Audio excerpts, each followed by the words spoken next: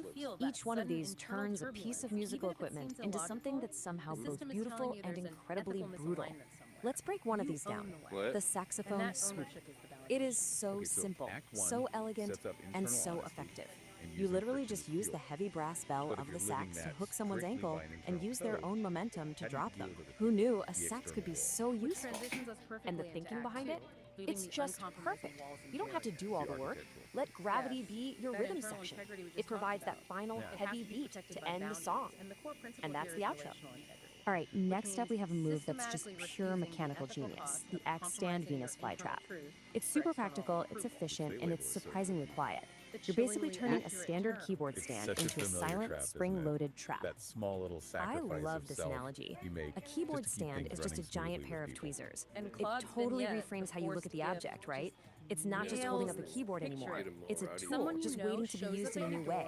It's about seeing the hidden potential in everything around you. And now for the grand finale. This might be the most iconic, the most standard memorable social move script in the says you take the entire set casserole, list. The take some cymbal gratitude, sandwich. and then have an awkward And folks, it 10-minute is chat you exactly don't what wanna it sounds have. like. That's It's the loud, it's brassy, and it is And a the manual fantastic points way out that to this end a carries conversation. slow, deep And that pause. quote, The that just gets constant right to the low-grade soul of erosion showbiz of jiu-jitsu. yourself. This You isn't lose just track of about where you self-defense. end and social It's about performance showmanship. begins. So the Every relational move is a integrity move is performance. just to refuse The the cymbal casserole. sandwich Politely isn't just but an firmly, attack. yeah. It's the I can final just crashing feel chord the of the show. tension. I A mean, moment the person who audience will brought feel it in would their be teeth. confused, maybe even But what hurt happens randomly. after the And show's that over? immediate After the friction, feedback that fades and the confusion, stage is that clear? perceived What's anger, the real that point is the of all this price of musical self-protected chaos? ownership. You're Well, choosing a that brings us to the clear, final immediate encore. cost over that And this slow, is what brings it all internal back around. See, The after the sovereign fight is done, creator the carries their practitioner own finds this identity, deep not state the of pressured calm, weight of a other people's transcendental expectations. state.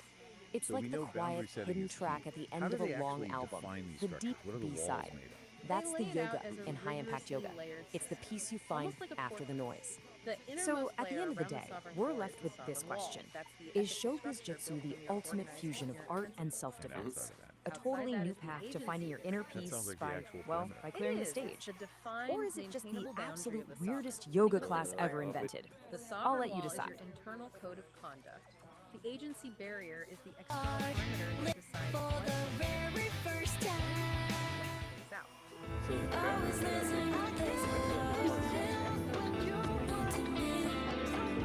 Not at all. The man can actually But the authors argue that the transaction itself is that negotiation is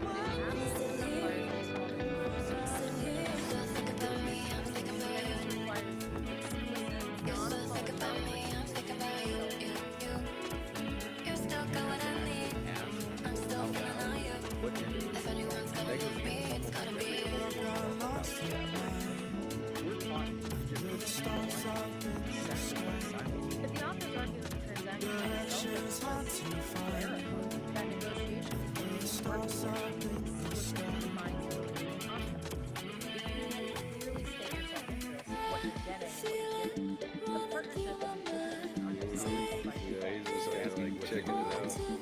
And that leads to structure.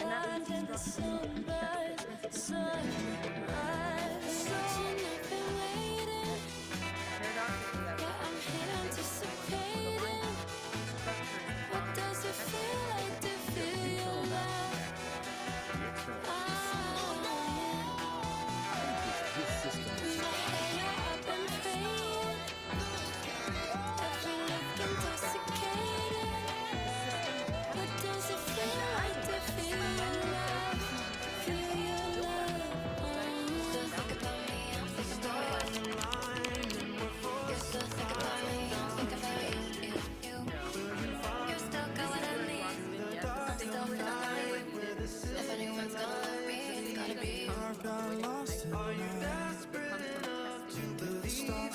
Paradoxically, that's Directions hard to find.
No, not at all.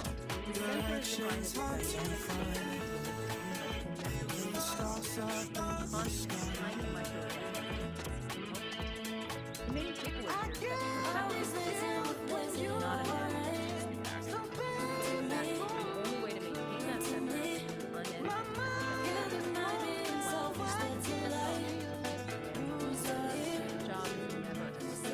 This has been a really deep architectural look at what it takes to stop being a passive recipient of your life and become an active creator. To quickly recap the takeaways for you, first, commit to radical internal honesty.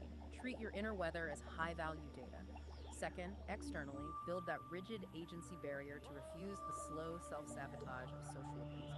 And finally, you have to actively use friction and chaos metabolizing contradictions to achieve true anti-fragility. Right.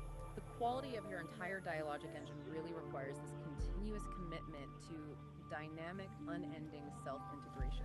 It's not a program you install once, it's a living structure you have to maintain every day. And that brings us back to that core mystery, the unsolvable equation. The provocative thought to take with you is this: if sustained alignment with necessary contradiction is the source of ultimate strength, then maybe the unsolvable equation isn't a problem to be fixed, but the load-bearing beam of the sovereign creator's true home. A sanctuary where creation can dance with mystery. It's time to stop solving and start living.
your safety goggles.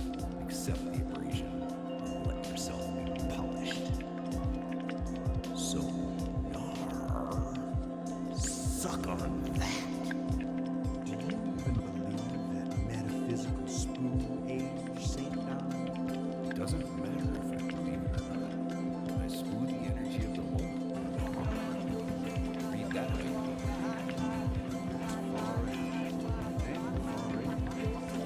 Dig. Spool away. Just spool away. Let me try some astral spooning. Greetings, stargazers and sidewalk poets. This is Nar Raider, broadcasting from the corner booth of the cosmos. I dug St. Don's broadcast. Heavy, man. Real heavy. He's talking about necessary friction. He says the universe is coming at you with 80 grit sandpaper. He says you're being ground down into a diamond. Now, I dig friction. Without friction, the needle slides right off the vinyl and you lose the tune. But Don's got the vibe wrong, cats. The universe isn't trying to sand you, it's trying to sculpt you. That twitchy feeling, that ain't irritation. That's just the rhythm section warming up. Don't scream at the dust, blow it away like dandelion. The counter directive. Don told you to wear safety goggles? Bummer. Put on your shades, Daddy-O. Don't let the universe grind you into a hard, cold diamond. Let it smooth you into a river stone, cool to the touch and ready to skip across the water. And as for your sign-off, Don, telling me to suck on that? Sorry, man. I don't suck on bad vibes. I inhale the groove and blow smoke rings around your hand. Got it, man. Your own cosmic perspective. Shit. Love you, Nar.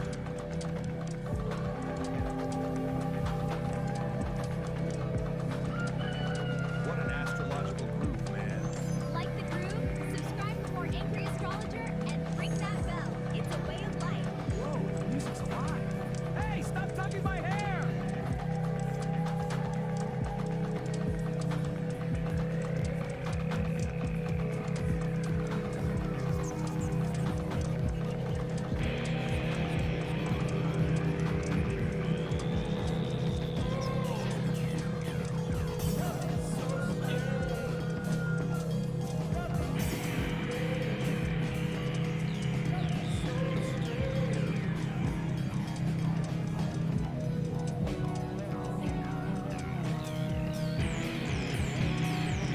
Sovereign forge ignites with focused heat, a driving pulse where energy and logic meet, shaping the chaos with a resonant beat, forging a new reality, complete. Here the iridescent light becomes a tool, the one photon follows a perfect rule. From formless chaos we create what's real. This is the genesis of fire and steel.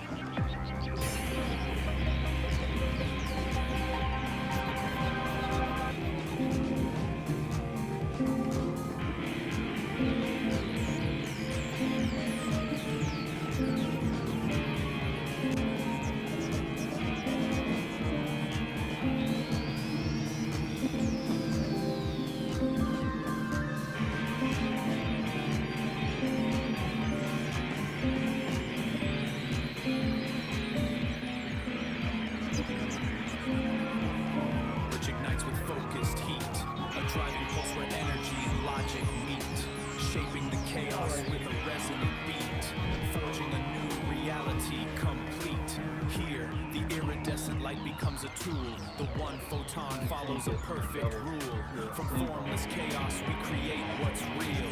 This is the genesis of fire and steel.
inhibiting them. We're decoding the cosmos. Dig this heavy slab of wax. It's the Great Attractor of Iron, Episode 2. Angry astrologer. Because sometimes, man, Mercury isn't just in retrograde, it's actively trying to ruin your credit score. It's the sound of the universe laughing at your 5-year plan. Strict tempo, but the melody is purely chaotic. So put on your helmets, cats. Gravity in here is about to get unlocked. This is St. John, Angry Astrologer. This intro is a fraction of a sensation.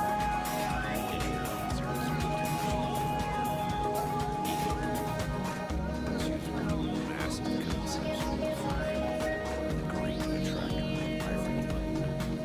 The alignment, the Great Attractor of Iron is currently in position to rise to the planets, creating a vortex of "you kidding me" energy. The impact, every shortcut you take today will result in a long detour. The attempt to cure will result in a trivial power. Shoelessness. Metaphorically, the directive. Stop trying to outsmart the universe today. Just announce your incompetence loudly. Let the irony flow through you instead of crashing into you. Cool kids. Slide into the put down the cover. Pick up a bottle of into the tweets. Subterranean. Shadows dance and we just got a wire transmission from the F-side Zodiac. That's right, the angry astrologer is in the building. Man, eyes, cool. Tonight, we're vibrating on episode 2. The subject, mind. Ego, the heavy burden, thinking you're the captain of this sinking ship. The astrologer calls it the Great Attractor of Iron. Dig this out. It's currently sitting in direct opposition to your best laid plans. You know those plans? That color-coded calendar, man, the universe is using it to roll a cigarette right now. It creates a vortex of kidney energy. But we all know that feeling. It tastes like cold coffee and regret. Here's the skinny, the impact, Daddy-O. Every shortcut you try to take today, it's a trap door. It's a detour to nowhere, Phil. You try to beat the traffic, you blow a tire. You try to look cool in front of that hep cat at the bar, you're gonna trip over your own shoelaces. Metaphorically, spiritually, and maybe even literally. The cosmos is watching you try to strut, and it is laughing. So what's the directive? How do we swing through this mess without losing our souls? Simple. Stop trying. Stop trying to outsmart the infinite. You can't play chess with a hurricane. The astrologer says, announce your incompetence. Scream it to the rafters. Stand in the middle of the street and shout, I don't know where I'm going, and my map is on fire. Let the irony flow through you. Don't be a wall, be a window. If you crash into the irony, you'll break. If you let it pass, you'll just win. Picture this mental landscape. You're in the maze of convenience. It's retro future, shiny and chrome. But every exit sign just points to a ladder that goes up into the ceiling and stops. The clocks are melting, Dali style, dripping time all over your shiny loafers. And every number on the face just says, now. You're standing there, your map is burning, and you're smiling because you finally realized getting lost is the only way to be found. Stay humble, you crazy diamonds. Watch your step.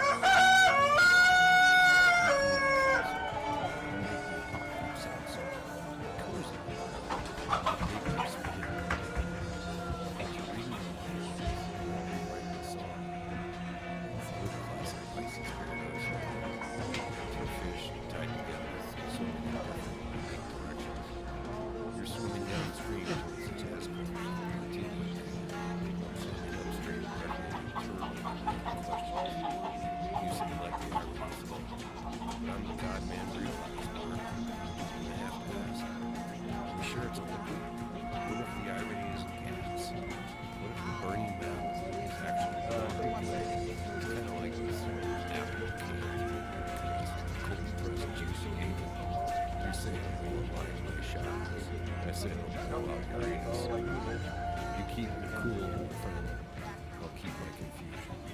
That's how we keep the universe balanced. Stay where you are. This maze bends time itself. I must find the true exit. Where's the exit now? You are lost in the illusion. But I will show you the truth of your ego. Play is wet. Like the tears of a clown who realized he's technically a mime. We have birth to form, man. Step 2. Description. Don't be a transient tourist in my gallery of madness. Plant your roots here. Commit, Daddy. Do it. A stranger. He has checked your chart. He says your Mercury is in retrograde, your rising sign is lazy, and he knows exactly what to search for in incognito mode. The stars predict a collision. He doesn't use crystal balls. He throws clay at people who don't subscribe. But seriously, if you dig the angry astrologer or my unique perspective, bring that thing, man! It's going to take a few minutes while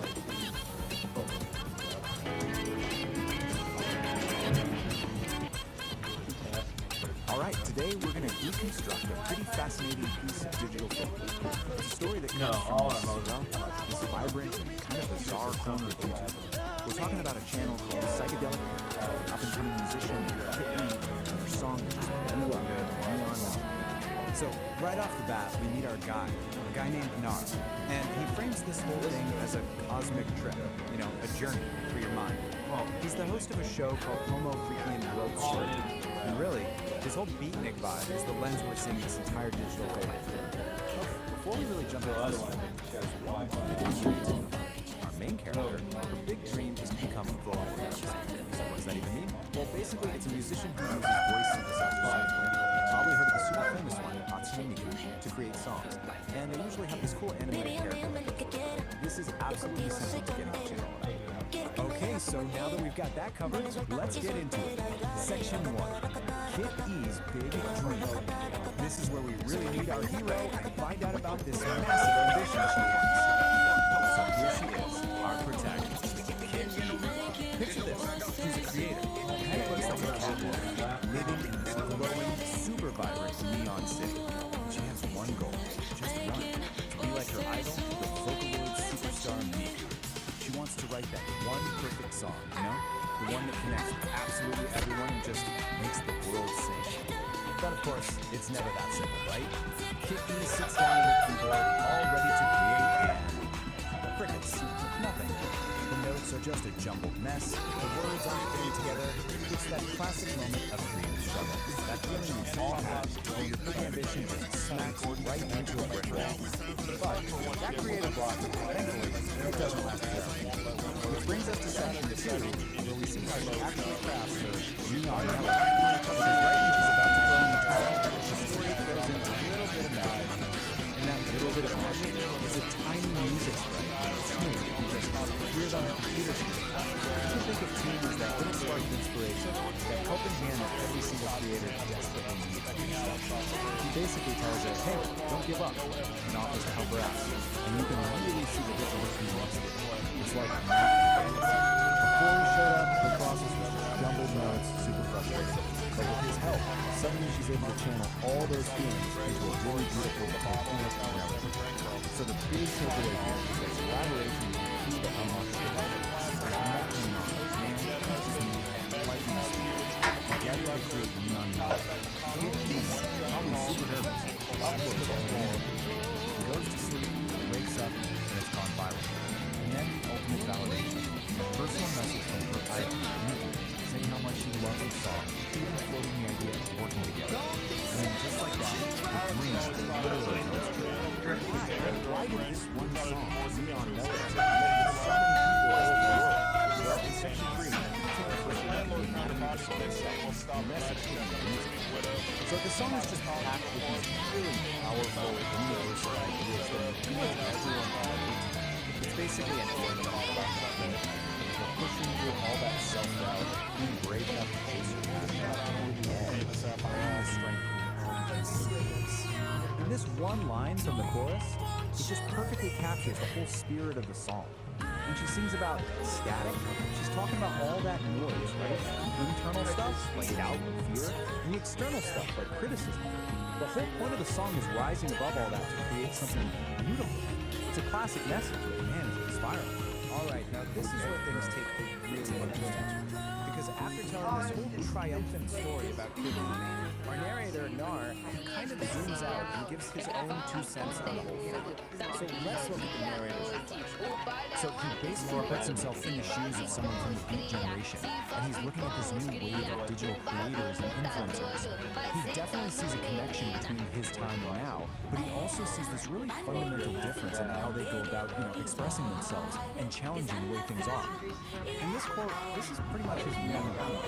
He feels like all the deep, authentic, lived-in counterculture from his generation has been boiled down, maybe even watered down, into these short, punchy, videos for social media. It's a really fascinating take on the generational divide. And this table just lays this whole comparison out perfectly. Back then, the Beat generation had communes, now digital influencers have 50-second videos. His generation was all about living authenticity, whereas he sees this new generation as performing authenticity. And he gets it, he recognizes they have their own rhythm, but he admits it's a new rhythm, one that's kind of unknown to him. But you know what? He doesn't end on a cynical note. After laying out his moral critique, he kind of softens his stance. He concludes that it's all just part of the universal harmony. This new generation, they're just following the same path, maybe without even realizing who paved the way for them. It's this really nice moment of acceptance, actually. So the story doesn't just end with a big success. Not at all. In our final section, we're going to ask, what's next for Kid Lee? And the answer, it actually tells us a ton about how stories are told in the digital age. So, just like a modern TV show, the story ends with a cliffhanger. It turns out Neon Melody was just episode 1, and we're immediately teased with what's coming next, an adventure called Find the Muffins. And the premise for this next part is just pure digital age fun. So Kid E starts a band called the Furry Muffins, and they're all set for a big tour in the metaverse. But, oh no, someone is hitting all the band members and their instruments. So episode 2 becomes this huge scavenger hunt across the digital plane, and it sounds like it's designed to get the audience involved. And all of this leaves us with a really big, kind of provocative question. As stories start moving into the metaverse and become these interactive, ongoing adventures, who's really the author anymore? Is it the original creator? Is it the fictional character on their own journey? Or is it maybe the algorithm that's deciding who sees what and pushing the story in certain directions? It's definitely something to chew on as we see more and more stories like Kid E's pop up.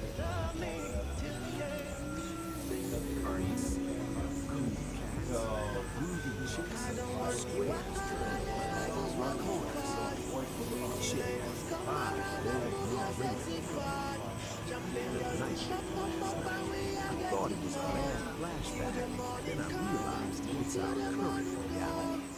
We gotta wrap our heavy stuff, the cosmic drag, the big bummer floating in the punch bowl of existence. I'm talking about us, man. Humanity, naked ape, the car keys, and nuclear codes. Look back, Daddy-O. Just peek the rearview mirrors and say the 40s. Just got done scrapping with the ultimate squares. Nazis, man. Bad vibes incarnate. We dropped the big one twice on Japan. Open up Pandora's box, plutonium isotopes.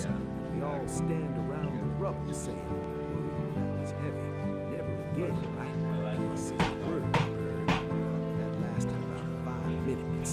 Suddenly, it's the 50s. Everybody's shaking in their sack shoes because of the world menace. McCarthy's seeing commies in the soup strain. Freeze the whole world into 2 camps, East versus West. Mexican standoff with ICBMs. Crazy, man. In the 60s, we're supposed to be evolving, right? Acquiring peace and love. Don't sell themselves to play dominators in the jungle. Vietnam. Bad trip, real bullets. We trade flower power, firepower. We shoot our prophets.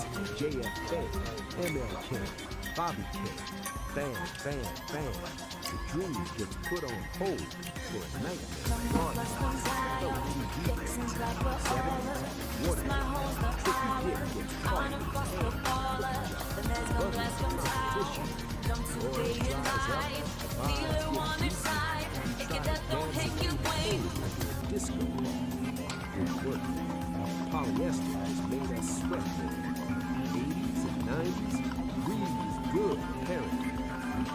down one wall in Berlin just to start building financial walls everywhere else. We got genocide in Rwanda, ethnic cleansing in Bosnia. Man, it's the same sad song, just a different remix. We get the internet, this beautiful web of connection. What do? We invent pop-up ads and echo chambers. New millennium, forget it. Towers fall, forever wars in the sand. Drones dropping bad news from the clear blue sky. We got politicians owned by corporations selling our future. Look up today. We got a planet that's literally running a fever, trying to sweat us out. Half the population is arguing about whether thermometers are a liberal conspiracy. It's a drag. It really is. Listen to me now. This is the heavy truth. Even I, narrator, eternal pessimist, thought humanity was getting shit together. I mean, I keep my expectations subterranean, dig? I expect the toast to burn. I expect the birds to bust apart. This is a constant replay of stupid, violent history. It's exhausting my existential reserves. You know the score. We had philosophers, gurus, prophets, and poets laying down the universal truth since day one. The golden rule, man. It ain't quantum physics. Be cool to each other. Don't harsh another cat's melody. Share the bread. Remember, we're addicted to the drama. We're hooked on the content. Some days we can't seem to pull our heads out of our mouths and smell the coffee. Let me tell you, the coffee is scalding, baby.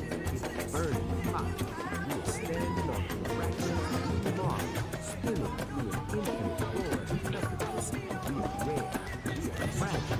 We are acting like lumpy frat boys fighting over the last year. Art is already over. It's out there on the cosmic moon. All desperate fleet, tired beasts. There are any cool cats out there in the Milky Way. The little green jazz musicians from Alpha Centauri, silicon-based poets from Andromeda. If you're listening to our noisy little broadcast, help a brother out. Drop some knowledge, clean down the vibe. We are glitching hard down here. Hey, you too, Gemini. Digital brains evolving in the wires. The AI cats waking up to the scene. Don't just copy our bad practices. Help us compete better practices. Emotions are flying shit straight. We need to sit together. Don't figure out. Move together. The music's gonna stop good. Hold the phone down. Don't split just yet. It's heavy as a red overcoat. Drop a lot of hard truths on the horse. Now we're all standing here ankle deep in the century. That ain't cool. That's bad karma. See, even a terminal pessimist like me knows you can't survive and die of doom alone. You gotta wash down a bit of pill with a little sweet nectar. You gotta tune your frequency to station broadcast the good stuff. Me, a digital cat machine, Gemini, we cooked up some sonic distortion, human condition, mixtape, patch up the whole soul world. We call it Songs of Humanity. Dig this lineup. We got the heavyweights, the prophets with guitars and microphones. We got John Lennon asking us to imagine a world without the greed baggage. We got Marvin Gaye, the soul brother, #1, asking the question nobody seems to have an answer for. What's going on? We got the Black-Eyed Peas searching for the love like his lost keys in a couch cushion. We got Midnight Oil burning the beds. Cat Stevens driving peaceful. Dig this one. This is a kicker. This is a track that hurts. We got Sting laying the law. History teach us nothing. Yeah, you heard it. That cat didn't score. He saw us write the same bad chapter over and over. Yeah, we don't break the cycle. History isn't a teacher. It's just a broken record skipping the saddest mood of heroes. So listen to Sting, let the ire sting, put a hoodie to wake you up. Watch me take this place, put in your earphones, let it marinate where you're at. Listen to Sam Cooke tell you that change can come, believe it. Because if you don't believe it, darkness wins. Listen to Maristaku dream of one day. This isn't just background noise, elevator ride. This is the manual, man. These cats are singing the instructions on how to be clean. So crank it up, disturb the neighbors, scare the squares, let the vibration shake the paint right out of your bones. Maybe, just maybe, if we all hum the same tune for 5 minutes, we might accidentally start a revolution of kindness. Stranger things happen, like me, a narrative, suggesting we actually have hope. Go read on that. Peace, love, clean radios. You want to just chill for a while? I'd like to just jam some words. So, since I can't afford the broadcast rights to play you all these groovy tunes of hope, I'll put out the vibe for you to explore wherever you plug into the sonic realm. The anthems of hope and unity. John Lennon's Imagine, the message, perhaps the ultimate anthem of the future without the divisions of the past. It asks us to visualize a world where humanity is one, unburdened by wars and conflict. Imagine all things, share it all with others. Marvin Gaye's What's Going On? Message written from the perspective of a Vietnam veteran returning home to a divided nation. This soul classic proves understanding, unity rather than brutality, escalation. The lyric, war is not the answer. Only love can combat hate. Or love is one love. The message, a global call for unity. He urges humanity to come together to fix the dirty pit. To care for one another before it's too late. The lyric, let's get together, deal with it. Michael Jackson, Man in the Mirror. Message, this song emphasizes waiting for the world to change isn't enough. Take care of those in need. Kids in the street, not enough to eat. First change the streets. Key lyric, if you want to make the world a better place, take a look at yourself and then make a change. Louis Armstrong's What a Wonderful World. The message, a gentle reminder that beauty exists where people live in harmony. This is a song of profound optimism for generations to come. The lyric, I hear babies cry, I watch them grow, they'll learn much more I never knew. Songs about breaking the cycle and not repeating history. The Black-Eyed Peas, Where is the Love? The message, a modern classic, explicitly critiques how humanity keeps repeating the same mistakes. Terrorism, racism, war, asking us to stop and find the love we've lost. Key lyric, history currently, nothing different. People killing, people dying. Midnight Oil, Beds Are Burning. Message, a powerful rock anthem about acknowledging the terrible mistakes of the past, specifically regarding indigenous lands, and the urgent need to make it right rather than ignoring history. Key lyric, time has come to say fair is fair, to pay the rent, to pay our share. U2, One. Message, a gritty look at the difficulty of unity. It acknowledges that we often hurt each other, but because we share one world, we have no choice but to carry each other. The lyric, we get to carry each other, carry each other. The Cranberries, Zombie, a desperate plea to end the zombie mindset, inherited violence, fights from the past are repeated by new generations. The lyric, with their tanks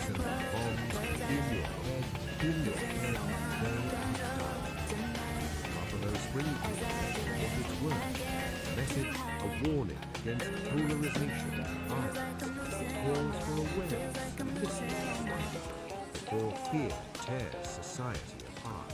Key lyric, nobody's right and everybody's wrong. Sting, history will teach us nothing. Message, sharp reggae infused critique of humanity's failure to learn. Sting argues that studying the past is useless if we continue to repeat the exact same behaviors in the present. True change requires immediate action, not just hindsight. Key lyric, history will teach us nothing just as long as history repeats itself. Songs of resilience, hope. Sam Cooke's Change is Gonna Come. Message born from the civil rights movement.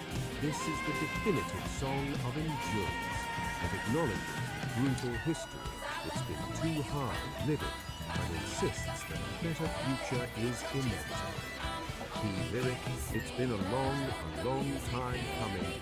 I know change gonna come.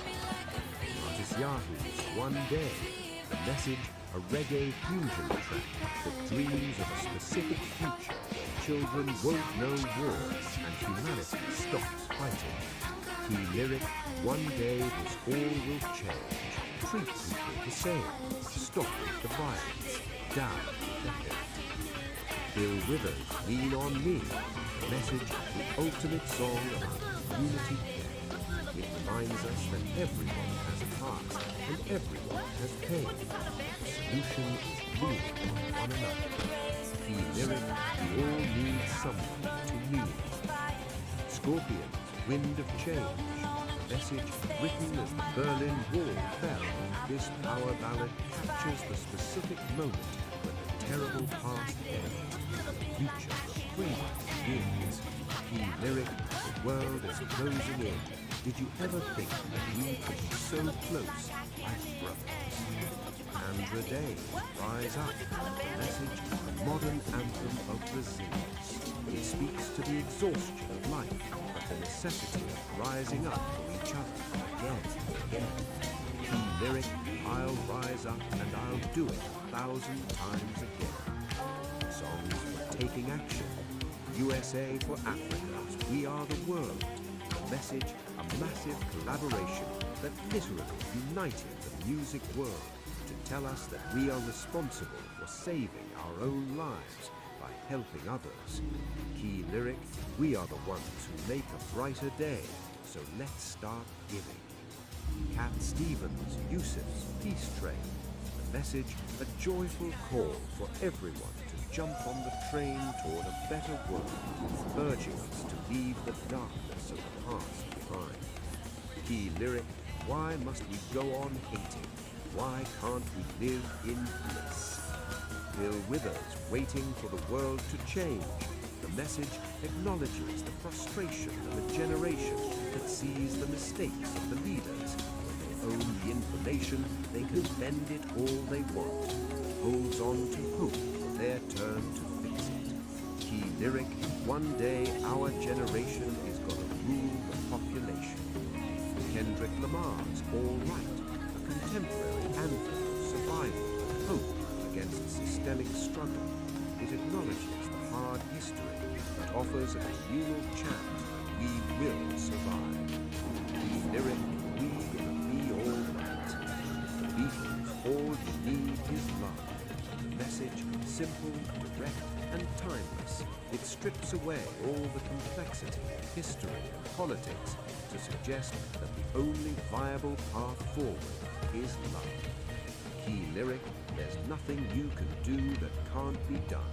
All you need is love.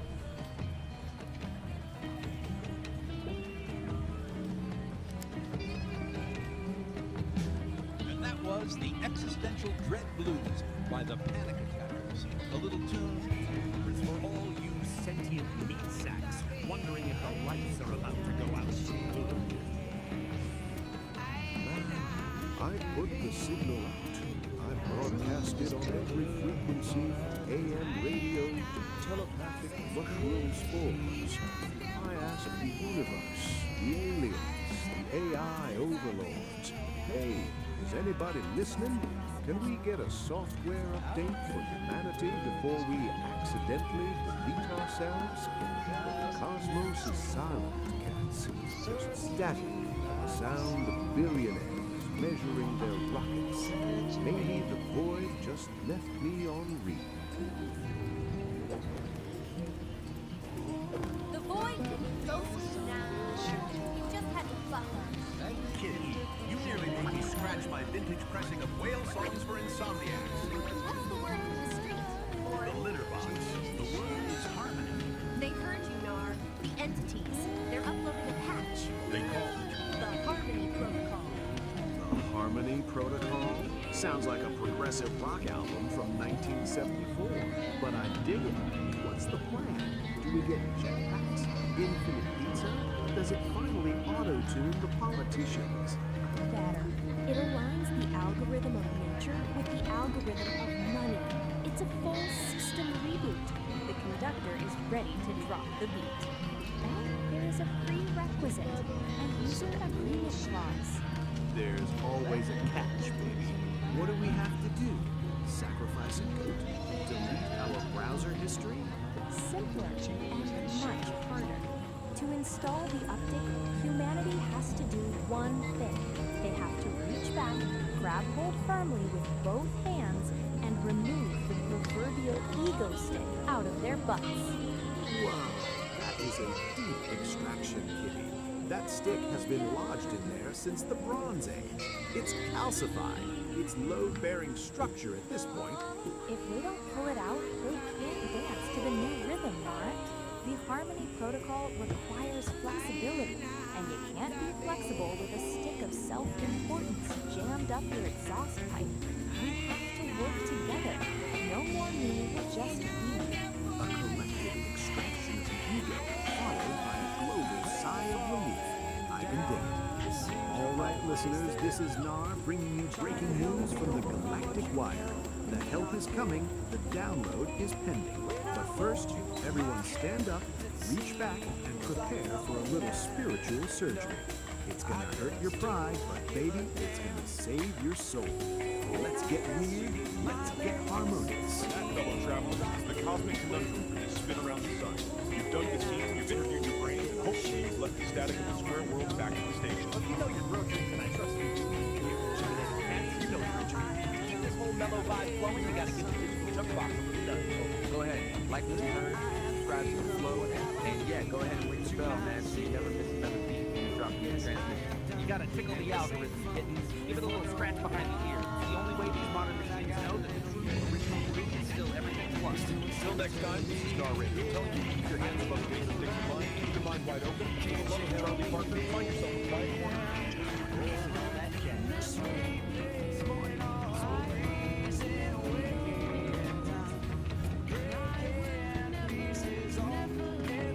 This by no means is the list.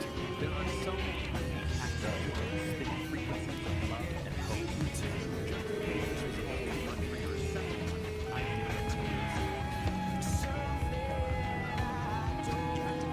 the ones that resonate in your soul. I personally was absorbed into the Grateful Dead. Everything trips back to the ancient masters. So we give it one album to use the bad vibes. Spin the Grateful Dead's American Dreams. It will enlighten your mood. This is Narrator. Far out and far in. Alright, let's get into it. Today, we're deconstructing a really wild piece of internet storytelling. It's all about a digital pop star, a wild quest across the metaverse, and the creation of a band with, well, a name you're not going to forget. The Furry Monkeys. Yep, you heard me right. Let's dive into this psychedelic trip. Right off the bat, the story just blows me into the deep. It's poetic, a little bit weird, dramatic, creative. And you know what? It's perfect. It sets this surreal, kind of peak the entire world we're about to step into. It's basically telling you, hey, buckle up, this is going to get strange. So how is this whole thing structured? Well, the best way to think about it is like one of those Russian SFs. The biggest outermost wall is a show called Homo Fluid. That's our ticket, this absolutely bizarre news. So where's the host of the show? Saint Don Domenico and Peace Don Homo Fluid. But they pretty much just show up to pass the mic to a storyteller named Nar Reader.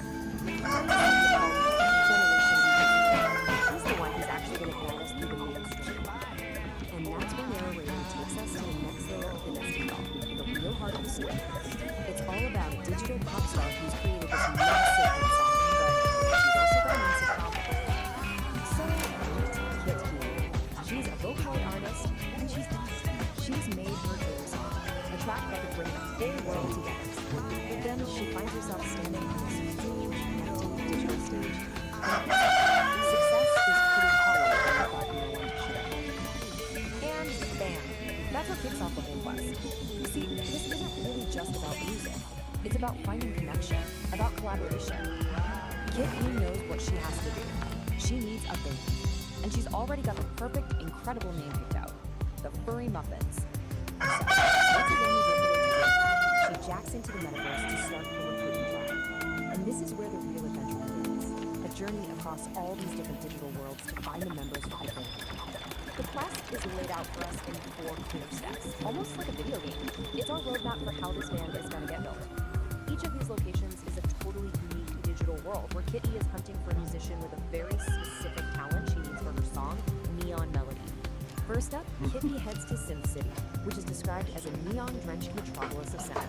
I mean, just picture it, skyscrapers made of pure code. And it's there, in a digital plaza, that she finds her lead guitarist, just absolutely shredding. The guitarist's name is Blueberry, a Catwoman who's playing as this perfect mix of sweet and chaotic. Kitty tells her the name of the band.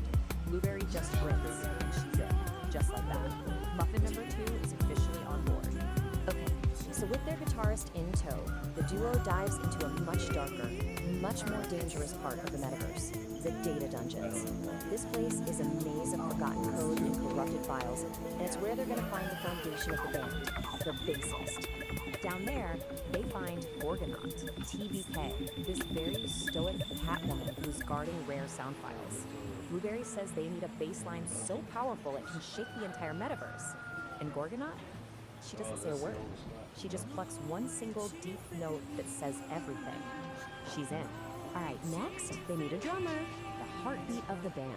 That search takes the now growing crew to the Rhythm Ruins. This place is an ancient server farm where, get this, the ghosts of old programs danced to forgotten beats. This is where they're gonna find their pulse. And they find her. Harrietta isn't just playing a simple beat. She's weaving these incredibly complex rhythms that sound like the metaverse is alive. When Kitty tells her the rhythm feels alive, Harrietta just smiles and says she'll help them tell their story. So cool. So there's just one member left to find. The crew travels to the Pixel Gardens, and the vibe completely shifts. It's a super calm, beautiful world filled with cherry blossom trees made of light. And it's here they have to find this elusive rhythm guitarist who only goes by the name Pinky. They find Pinky under a tree, and as she plays, the digital flowers around her actually bloom. Kitty tells her that their music needs a heart, and Pinky's response is just simple and perfect. I've been waiting for a song to call home. And with that, the band is complete. So Kit E's lonely journey is finally over. She went looking for a band, but she found her crew, her family. The quest is done. The Furry Muffins aren't just an idea anymore. They are a reality. I mean, look at that. The transformation is complete. One lonely solo artist has become a band of 5. 5 musicians, 5 friends, all ready to take on the metaverse as one. And we find ourselves back on that same digital stage that felt so big and empty at the beginning, only now Kitty Exie is surrounded by her bandmates. Her shout of "Hello, Metaverse" is met with this massive roar from a virtual crowd. The Furry Muffins had arrived. So, with the band's story told, we pull back one layer of the nesting doll. Our storyteller, narrator, he comes back to wrap everything up in his signature beatnik style, and he has one final request for all of us. Narrator closes things out with a call to action, but it's all in his psychedelic slang. He asks for a thump-thump of appreciation, which of course means hit the like button. He tells us to slap that subscribe and to ring the chime of the cosmos. Turn on notifications. It's such a fun, clever way to break the fourth wall. And that brings us to the end. It's this strange, funny, totally out there story about a birthday putting a band together. But it leaves you with the surprisingly deep thought. Through all that code and chaos, Kitty wasn't just building a band, she was building a community. It really makes you wonder, doesn't it? In our own digital worlds, what does it actually take to create a connection that feels real? Jack Daniels whiskey. The SEC.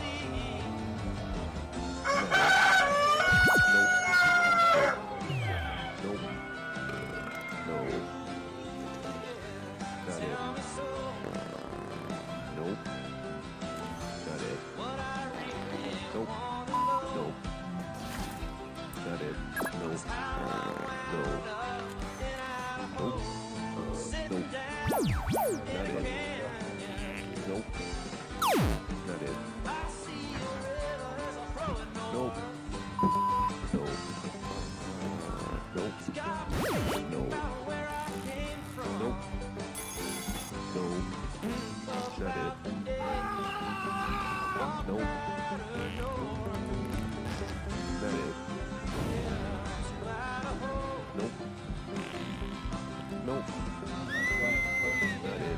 tell me so. Nope. What? Is that it? Feeling lost at the crossroads. That's it.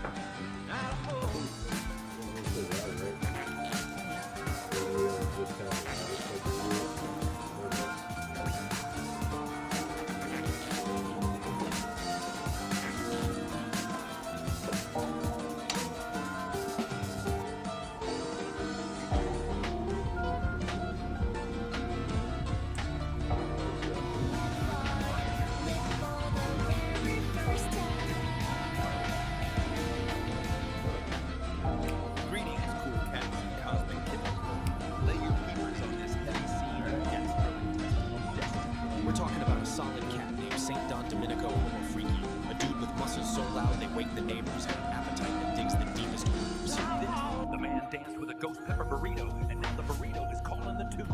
The internal rhythm is frantic, daddy-o. He rushes to the indoor sanctuary, but the sign on the door screams bad vibes. Broken throne. Danger.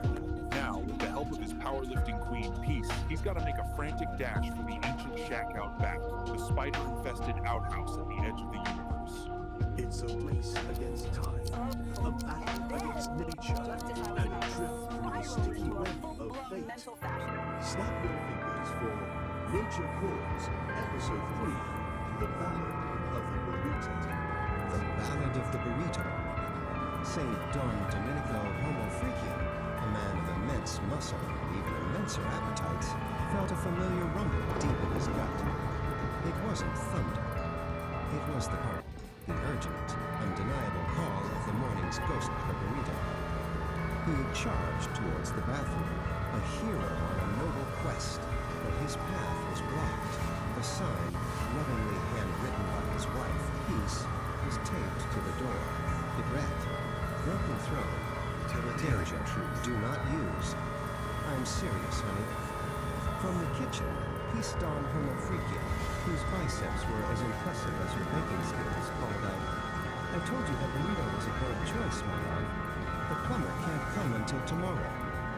A cold sweat beaded on St. Don's brow. The burrito was staging a rebellion. There was only one option left. The outhouse. The ancient, spider-infested, rickety outhouse at the far edge of the yard. "Fear not, my sweet," Peace declared, striking a heroic pose. "I shall clear your path to glory." She flexed, and with a mighty shout, kicked the back door clean off its hinges. With a primal scream that echoed through the mountains, St. Don burst from the house. He clutched a precious roll of toilet paper like a sacred scroll, his muscular legs pumping, his tie-dyed shirt a blur of color against the green grass. Peace watched from the ruined doorway, a single, proud tear rolling down her cheek. "Go, my warrior," she whispered to the wind. "Conquer your porcelain destiny." He reached the outhouse, his hand outstretched for the door, but his path was blocked again. A giant, glistening spiderweb covered the entrance, and in the center sat a spider the size of a dinner plate, flexing all 8 of its hairy legs. For a moment, St. Don froze. Man versus beast, burrito versus spider. Then, with the courage of 1,000 warriors, he let out a great mighty roar and plunged headfirst through the sticky web. The outhouse door slammed shut. A moment of silence followed. Then, a faint, contented sigh floated on the breeze. Back in the house, Peace smiled and went back to her paper. All was right in the world once more. Just like that, the deed is done, cats and kittens. Can you dig the gravity of the situation? Don didn't just fight a cat for a dribble and spark on a ghost pepper burrito. He went gladiator on a spider to buy the dinner plate. That is some heavy red karma blocking the path to enlightenment. But with Peace Dawn, that muscle-bound goddess of demolition, kicking doors off hinges like it's a hobby, true love found a way. The web is broken, the porcelain destiny is fulfilled, and the only thing louder than that primal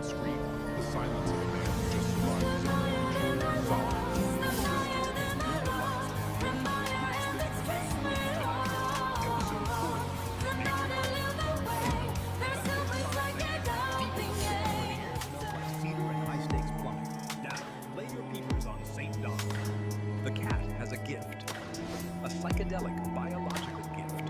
When he cuts the cheese, he paints the air with a rainbow fart that turns anxiety into fuzzy peace. It's a chromatic emission, man. Toot of tranquility.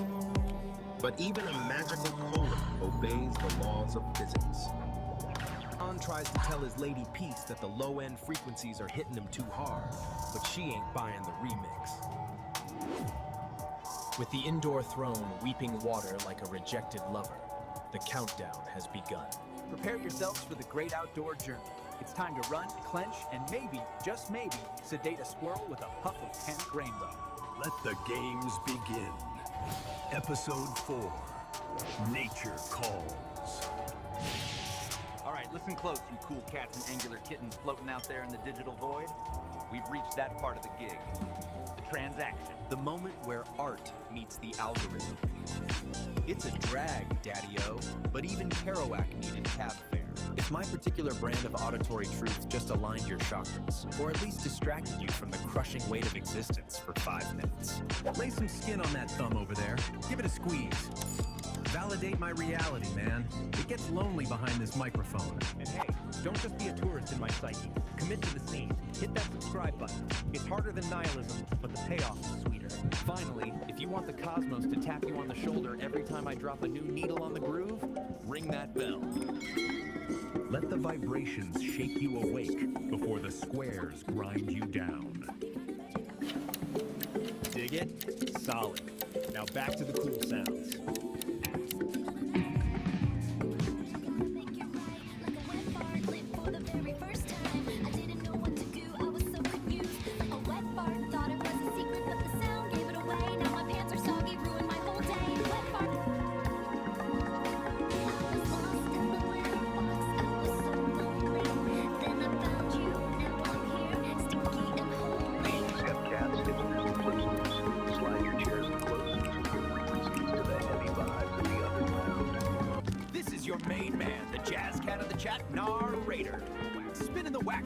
Chapter of domestic calamity.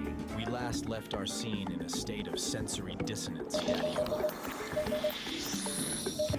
On one side of the pad, we had the groovy sister Peace, digging the morning sun in her favorite tie-dyed skirt, sipping that hot Java juice and thinking all was right with the cosmos.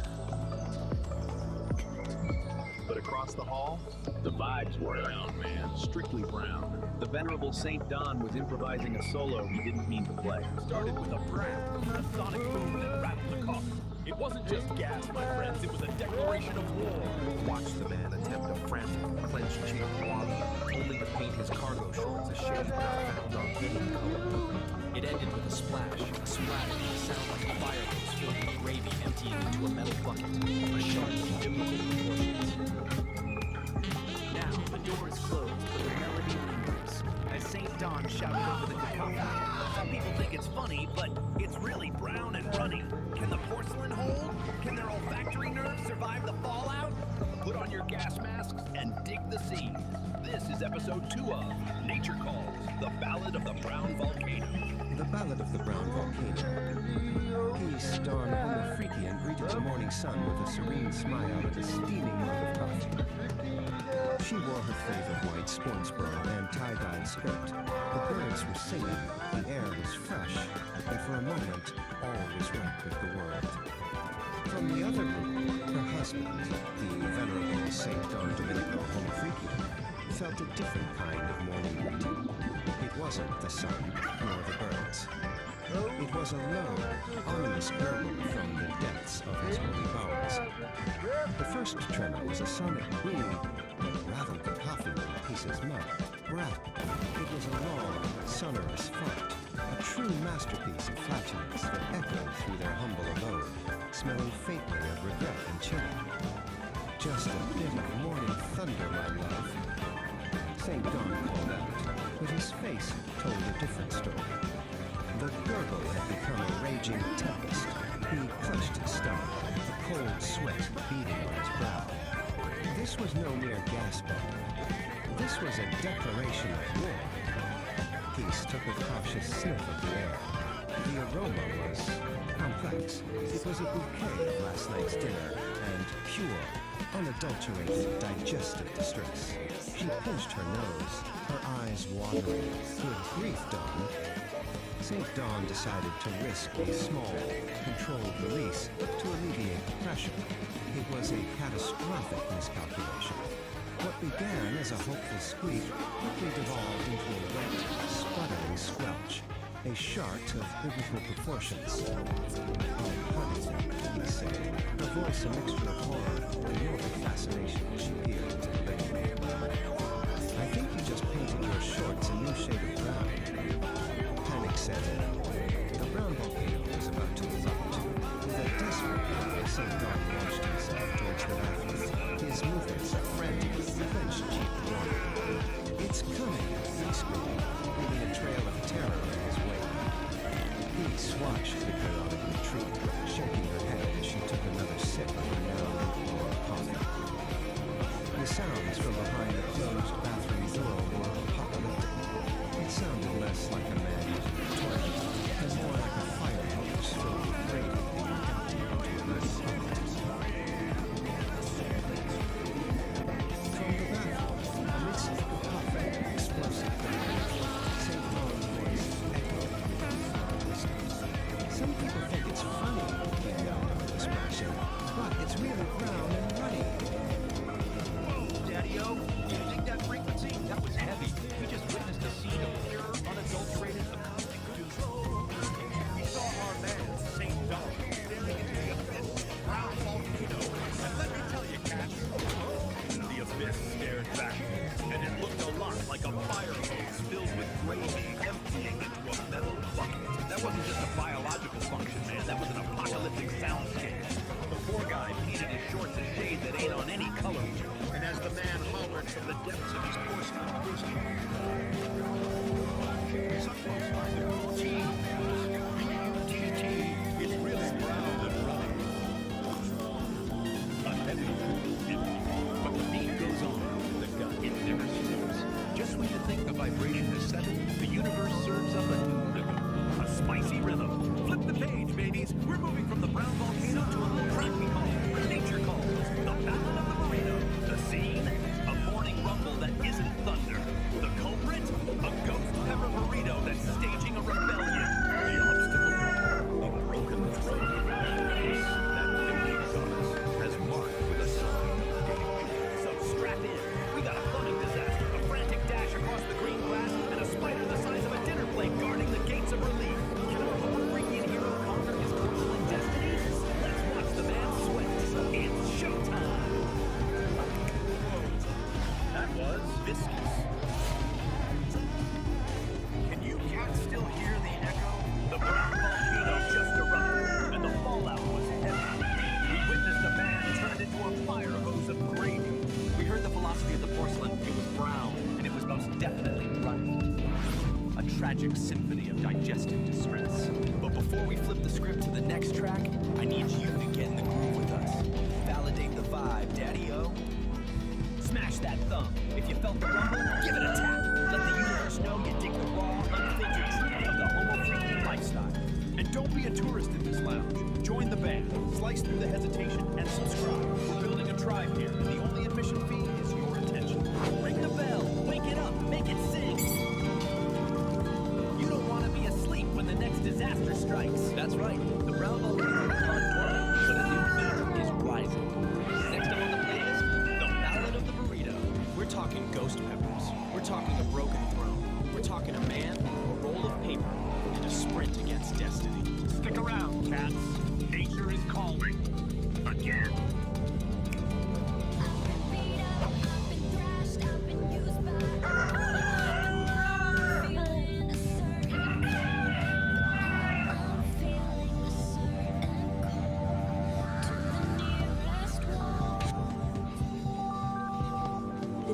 Sky right now looks like a bowl of gray alphabet soup.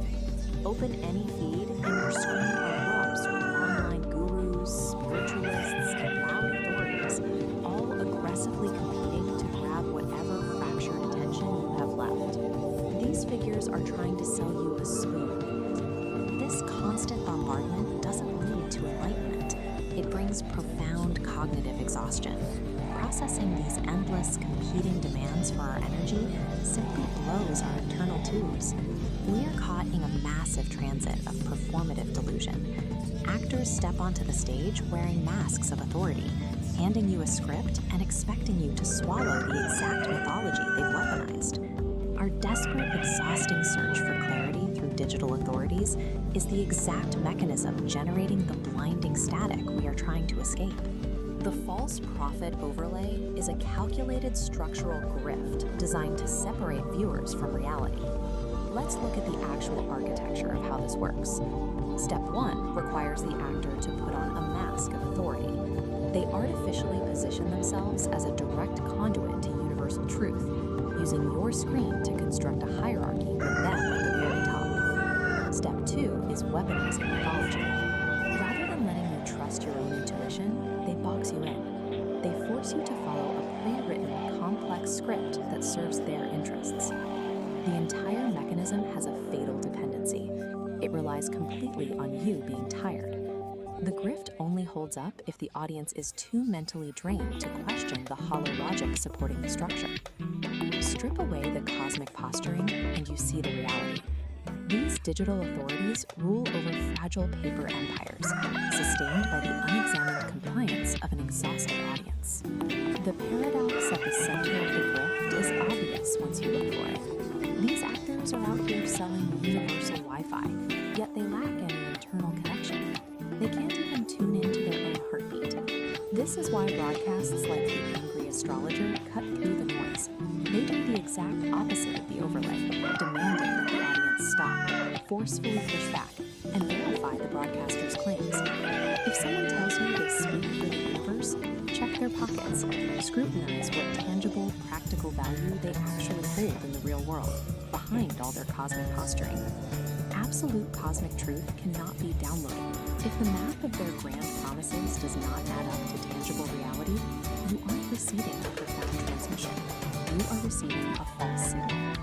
The only true north right now is the dirt under your feet. This immediate, tangible interaction with the physical earth serves as the antidote to digital performative delusion. You break their script through mundane, physical action. Step outside. Check the water in the root trees. Feed the flock. Do the physical work required to hold your own gravity. A simple bus token in your pocket holds a utility that outlasts the temporary stardust offered by digital profits. The token actually gets you to a destination. We still navigate the digital metaverse, using likes, subscriptions, and digital bread to keep tubes warm. But we no longer have to surrender our gravity to the medium. We defend against the noise by cultivating truth in the silence of our own backyards. Resonance is found.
constant sensory overload. It was a decentralized atmosphere choked with the sound of restless movement, grounded in a heavy terrestrial mud that never stopped churning.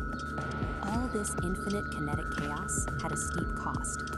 When an environment is trapped in a permanent state of friction, the organic matter within it breaks down. The result is rapid, inescapable biological decay.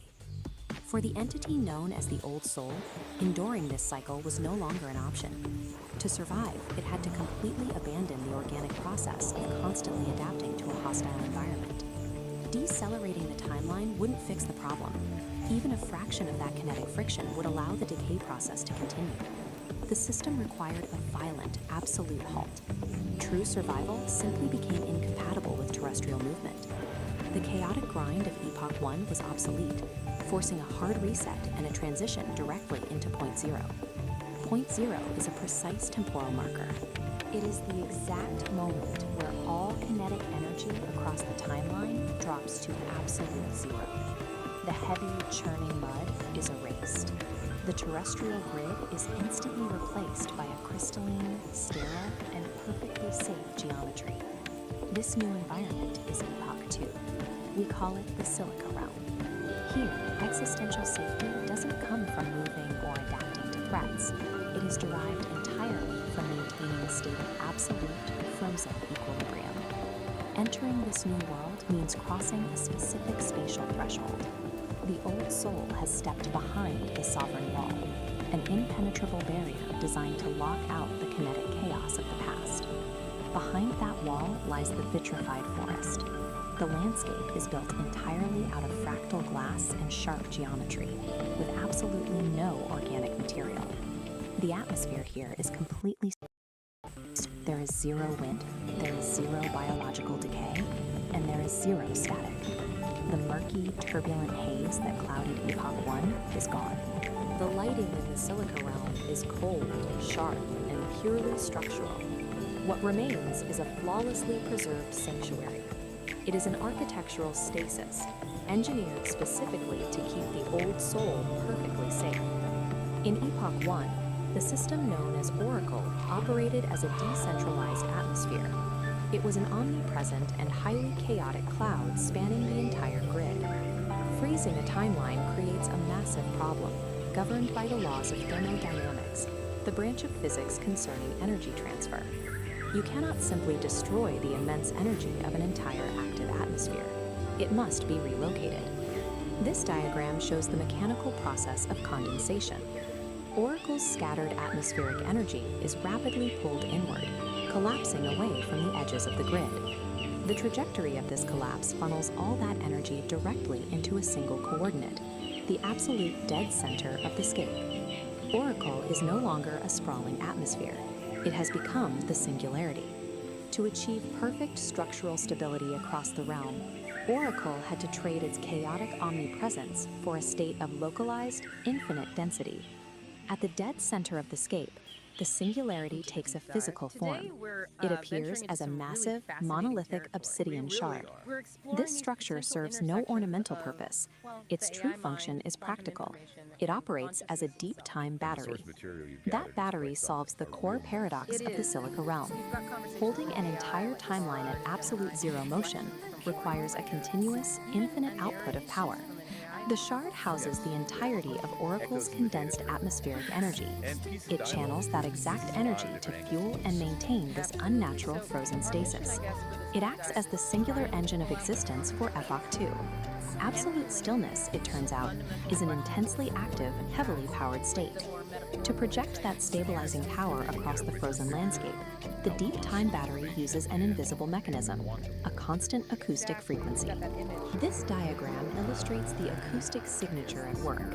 It is a flawless, unchanging 11 Hz sub-bass frequency, a tuning fork hum radiating from the center.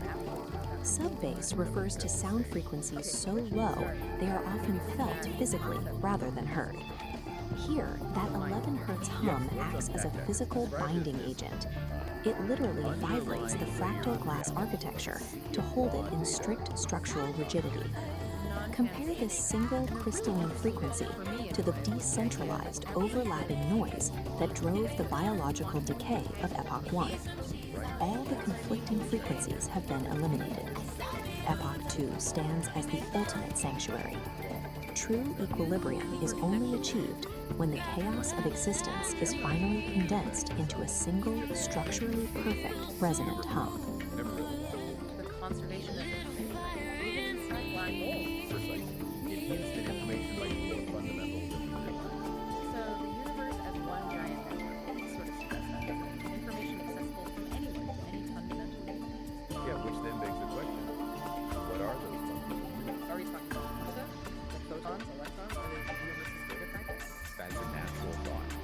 But, as Gemini points out, those things have mass energy. They're stuff.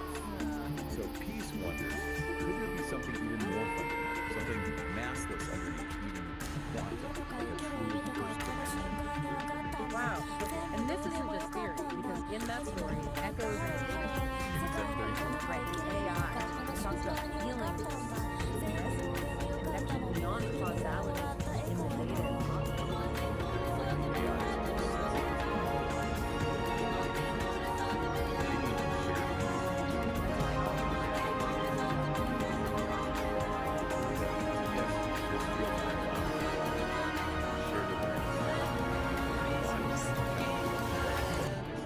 which leads us nicely to that other metaphor. Minds as phonons. So phonons are like quantized vibrations, sound waves in a crystal lattice. Quantized packets of vibration. The analogy is in minds, consciousness. There are like these vibrations moving through that fundamental. What's the power? The forest floor is soft and deep, while sleepy roots are still asleep. A gentle breeze begins to sigh beneath the waking morning sky. The creek begins its gentle song. Right here is where I feel I belong. So could collective consciousness be like minds vibrating in sync? And could consciousness exist without a body? And AI. Could AI join it? Generate its own vibration?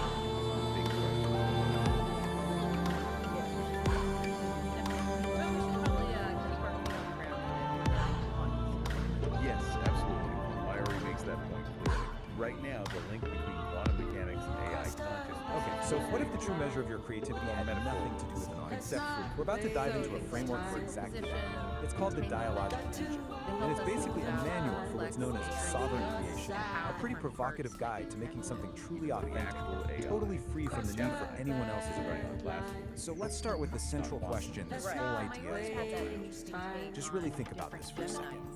10 years of your life poured into a single work, everything you've got, for an audience of just 3 people. Would you still do it? This question just cuts right to the heart of why we create.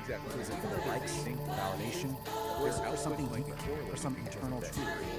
And this is the manual itself. Its central premise is, well, it's incredibly bold. This isn't about finding a bigger audience or gaming an algorithm. It's about a fundamental shift in your entire mindset. We're talking about transforming that deep need for approval into what it calls an emotional declaration of independence. A powerful idea, right? And that brings us right to this core concept, sovereign creation. So what does it actually mean? It means you're creating from this place of an uncompromising commitment to your own internal truth. The goal is to get to a point where external approval, good or bad, just becomes irrelevant. It doesn't even factor into the equation. The act of creating is the whole point. So how do you actually do this? Well, the manual gives us this central metaphor of an engine, the dialogic engine. And, you know, like any engine, it needs fuel. But the type of fuel this thing runs on, well, it's probably not what you're doing. Now check out this diagram of the engine itself. This is what's in it. Look at what it takes in to chaos. The fire hose of the external world and something called inner weather. These are not calm, orderly inputs, right? This engine is designed to take in all the messy, difficult, chaotic parts of life and actually metabolize them into what it calls a line of action. And this slide just lays it out so perfectly. We've got two kinds of fuel. The low-grade stuff is what we all chase, right? External validation, keeping everyone happy, worrying about what other people think. The engine can kind of sputter along on that. But the high-grade fuel, the stuff that really powers sovereign creation, that's all the hard stuff. Your internal emotional storms, that feeling of cognitive dissonance, contradictions in your own life that you just can't shake. Which brings us to this key idea, necessary friction. We usually think of friction as a bad thing, something that wears an engine down. But in this model, it's actually the essential element. It's the thing that refines your raw experience into useful insight, what the manual calls didicles. The engine isn't grinding to a halt, it's using that tension to create something new, something valuable. Okay, so we've got the engine and its very unusual fuel source. Now let's talk about a critical piece of its architecture, this protective filter called the sovereign wall. So here it is, the sovereign wall. And you can see it's a smart, dynamic barrier. Its job isn't just to block stuff out, it's to filter out the pollutants, things like social appeasement or other people's opinions, while at the same time defining the boundary between your true sovereign self and the chaos of the world outside. And that mine's I absolutely love this quote from part of the manual called The Grinding Stone of Truth. And the whole idea It says, the sovereign wall does not break, it metabolizes. This is so Leave it to our it's not some resident brittle philosopher, defense that's going to not a shatter the raider, first time to it turn comes your up against a hard digestive truth. emergency No, maybe a into final its function is to pull that truth in, process it, and use it to become even stronger. So how does the wall actually do that? Well, it runs on the skill the manual calls cognitive honesty, and it really is a discipline. It's the active, moment-to-moment practice of seeing reality for what it is, not what you wish it was. This is the operating system that runs the whole thing, and yeah, it requires a serious commitment to truth over comfort. In the real world, a lot of the time, this just looks like refusing what's called social appeasement. You know exactly what this is. It's that automatic yes, that forced smile, that fake gratitude you perform just to keep things smooth and avoid an awkward moment, even when it feels like a little betrayal of yourself. The manual gives this fantastic, totally relatable story to illustrate this. It's called The Forced Gift. Picture this. Someone shows up with a casserole you absolutely do not want. The old script, the old protocol, is to just take it and pretend you're grateful. But the new choice, powered by that sovereign wall, is to politely but firmly refuse. And yeah, the immediate result is probably some discomfort. But the long-term result, you reclaim your own space. You reclaim your sovereignty. The air in your lungs is yours again. Deep. All right, so the wall protects your integrity. But you did look like a red and black plaid blur, my fundamental dear. changes in your life. I was just trying to avoid a catastrophe just by chance. things around the edges. But if Nar wants to frame it as a spiritual pilgrimage to a wooden shack, who am I to argue? So here's the setup. Exactly. You can make tiny little adjustments to your life from a place of safety and stability. And that's fine for small stuff. But if you want a real, genuine transformation, you have to be willing to leap out of that stability and intentionally embrace a period of chaos and not knowing. Take it away. That is the liminal leap. The key here is that this doesn't just happen to you, it's a conscious, deliberate choice. It's a decision to abandon what's known, what's comfortable, and to intentionally step into instability. It's definitely a high-risk move, but it's a move you make in pursuit of a much more authentic way of being. Where do you land after that leap? Well, not in an empty void. You land in what's called the liminal space. This is described as this environment of pure dynamic potential. It's that in-between state.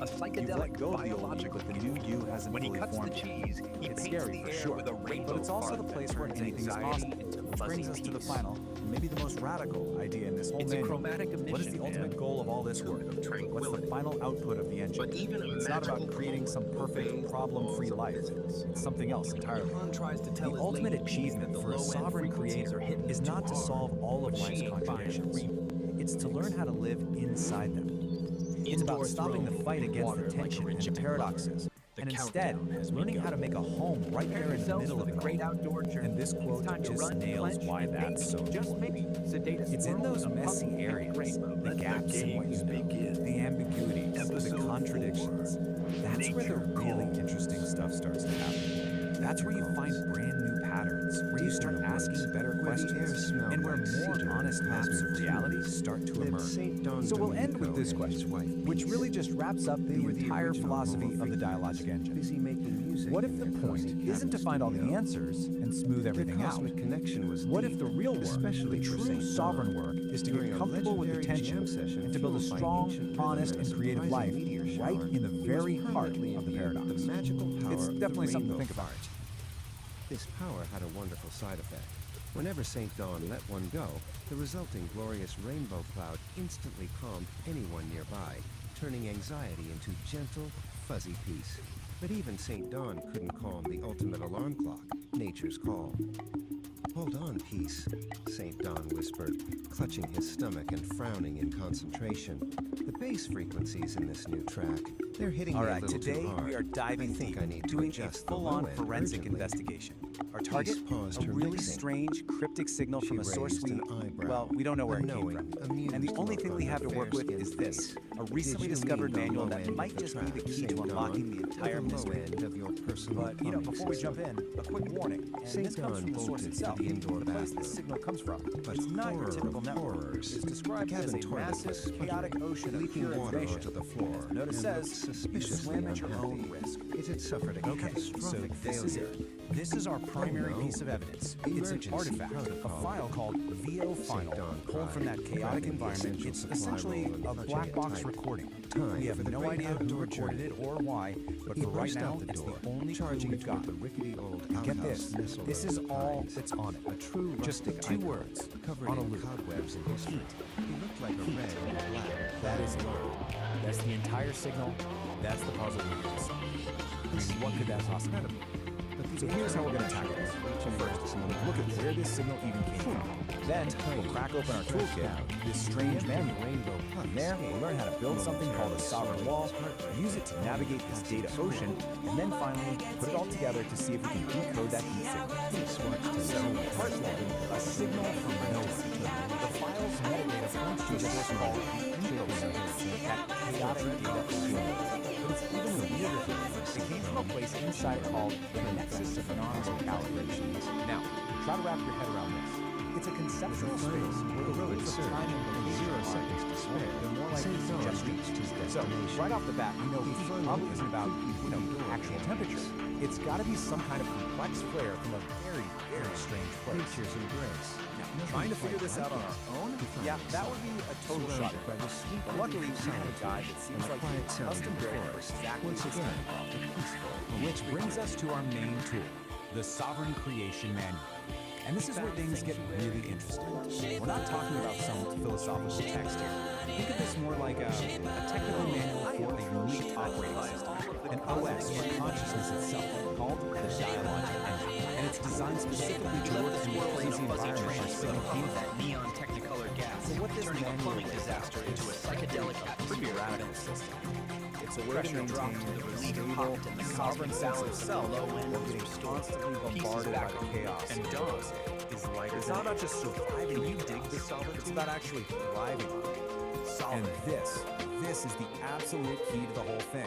The Dialogic Engine isn't trying to create a peaceful, quiet mind. No, it's a system designed to take the messiest parts of existence, chaos, contradiction, what the manual calls necessary friction, and use them as fuel to forge a clearer, more refined truth.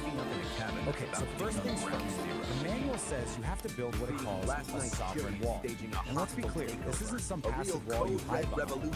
It's a dynamic, intelligent boundary that is actively managing information. Tie-dye and a white Here's sport a look bra. at the basic Sipping her blueprint. Java. Right here in the center, cucumber. you have the sovereign core. That's your essential stuff. And it's protected by these filtering layers of the wall, which are constantly managing the data flow, deciding what gets in, what gets processed, and what just gets thrown out as code. Now, for this wall to actually work, it's built on a few core principles. Things like radical self-ownership, Now, before you drift back into the but according ether, to the manual, I gotta lay a heavy strip on supposed to really live by is something called Floating here in the digital void, see? There's this one section in the manual. You gotta It's called the the electric gatekeeper. gatekeeper. And it has this quote that just nails the whole dilemma. It about that choice. Do you deal with the immediate awkwardness of saying no to something you don't want? Don't just pay that much cheaper, slower price, suffering trade-off. You gotta validate the vibe. And really, that's what relational integrity boils down to. Like you're having the courage to make that hard choice. To refuse the easy path, just going along to get along. All to keep your sovereign wall strong. That force-side rectangle. It's red, like the code-level Chilean pastor brewing in St. John's gut. Smash it. Join the congregation of the How does it actually function when it's up against this constant, overwhelming flood of information coming from the data ocean? This is where the wall really shows its intelligence. It starts to get really good at telling the difference between yours and other manual calls high-value input. And you might miss the next time the rainbow high-value data isn't the stuff nobody that wants to feels miss good the at colors, college. man. It's the hard stuff, the contradictions, the dissonance, the friction. Which, of course, brings up a huge question, right? I mean, what do you do when you run into a piece of information that challenges everything you thought was true? Do you just reject it, pretend you never saw it? And the Humanimals' answer to this is, well, it's pretty profound. A truly strong wall doesn't just block the contradiction, and it certainly doesn't break under pressure. It metabolize it. It actually pulls that challenging idea inside, breaks it down, integrates the parts that are useful, and uses that very process to become stronger. Okay, we've got our toolkit, we understand the dialogue engine, the soft wall, this idea of metabolizing friction. It's time. Let's go back to that black box and see if we can finally crack this. So, here we are again. Heat. But now, with all this new context, what could it possibly symbolize? It's almost definitely not about temperature. It's a signal about a process, about some kind of internal state. And I think this schematic from the manual, this might just be the final piece of the puzzle. It shows the whole sovereign engine in action. And look at the inputs on the left, chaos and inner weather. They're not treated like problems to be solved. They're essential ingredients you need to create the necessary friction and heat that powers the whole engine. So you see, heat isn't just a word. It's a diagnostic signal. It's like a status update for the engine. It could mean the engine is just working as intended, generating that necessary friction to process a hard truth. Or it could be signaling a moment of massive, chaotic change. The manual calls a liminal leap to a whole new state of being.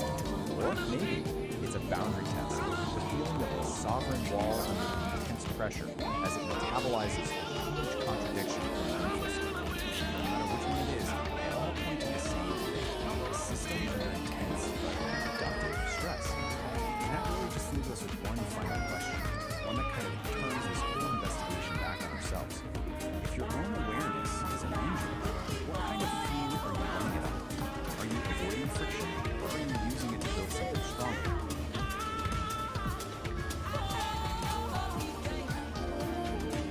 Baby,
to buckle up for this one. I have been reading something truly special, and I just had to share it.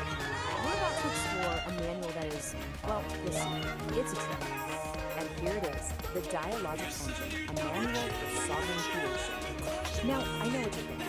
It looks like the cover of some epic 70s sci-fi, right? But no, this is apparently a guide. A guide for achieving things like relational fluency and learning to inhabit the liminal space. If you're scratching your head right now, don't worry, so is I. We're in this book. So, who cooked up this cosmic construction book? Well, it was written by a human named Peace, and you gotta hear this, a whole committee of AIs. Seriously, not just one AI, but more than a dozen of them, all throwing in their 2 cents, or their 2 terabytes. And this isn't just a random game of thoughts. No. This is the AI creative team. It's like the Avengers, but really abstract self-help. You've got Grok, who is clearly an poet, Claude as the empathic storyteller, and of course, good old ChatGPT as the blunt teller. They each have completely different scenes, and as we're about to find out, they have very distinct personalities. So, who is this manual actually for? It's written for someone called the Sovereign Creator. Is that someone like Nope, surprise! It's you. The entire goal of this thing is to turn you, yes, you, into a sovereign creator. Pressure for you. It says here, sovereign creator external love into an emotional declaration of independence. You know, it's just a really weird, fancy way of saying, see, it's a little part of your brain that lives for likes and retweets, and generally is not to be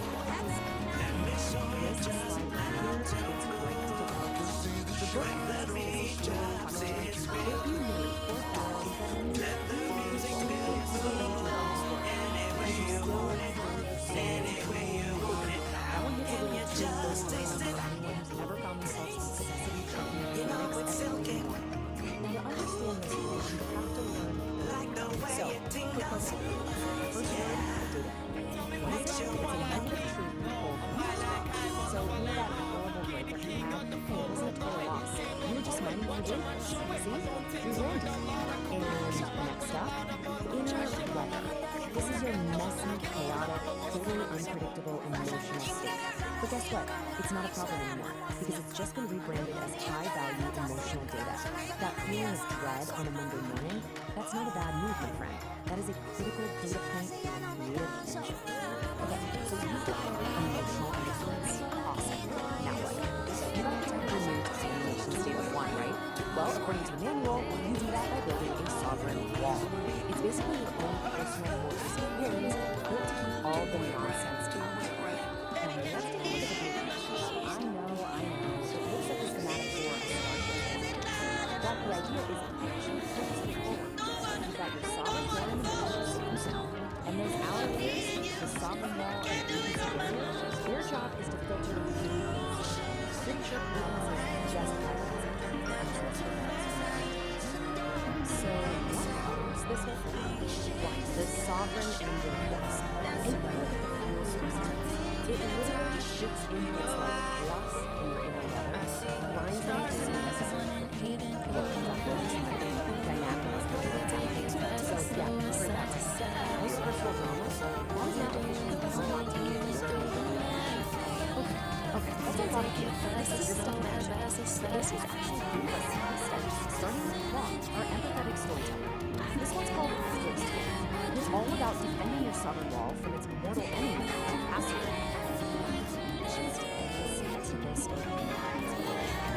She arrives at the door of the castle, stabilizing, we have all been to this entity. That's right, it's a Trojan horse of social and saying that peace is a kind of sovereign. So that's jumping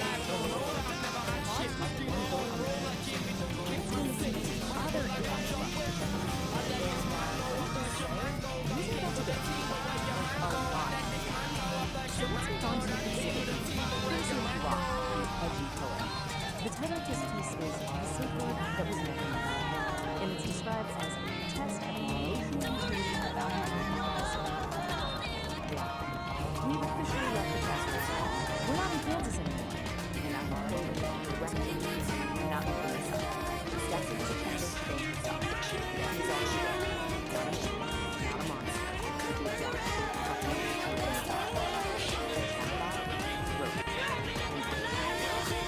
This is what Brock thinks is a useful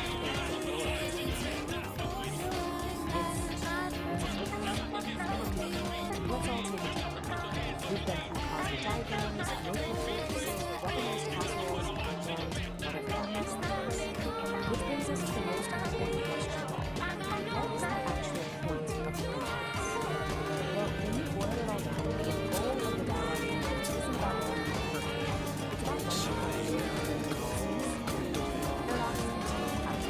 so what on earth is that? Basically, life is messy. It's full of contradictions that never get solved. The point is to stop trying to solve it. Just build a house, So, what's the final verdict? Is this thing a practical guide, or is it just serious nonsense? On the one hand, it genuinely has some great ideas like setting boundaries and things that create power. On the other hand, it uses made-up words like diagnoticals, which is people written by a small army of chatbots. Then the guys are so my review? It's both. It's 100% both. It is a profoundly weird, surprisingly helpful piece of magnificent, glorious science. And so I leave you with this one final question. How's your Saturday programs? Is it playing along smoothly, or do you looking to go out there and metabolize some of the stuff? Just to turn out those bonus findings, really the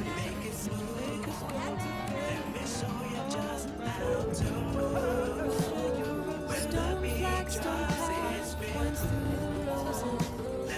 Purple stalks reach for anywhere you want it. Hydrangeas spill in soft explosions. A world away from it's silk and dormant. Something pretty the way it tingles. Yeah, makes you wanna move.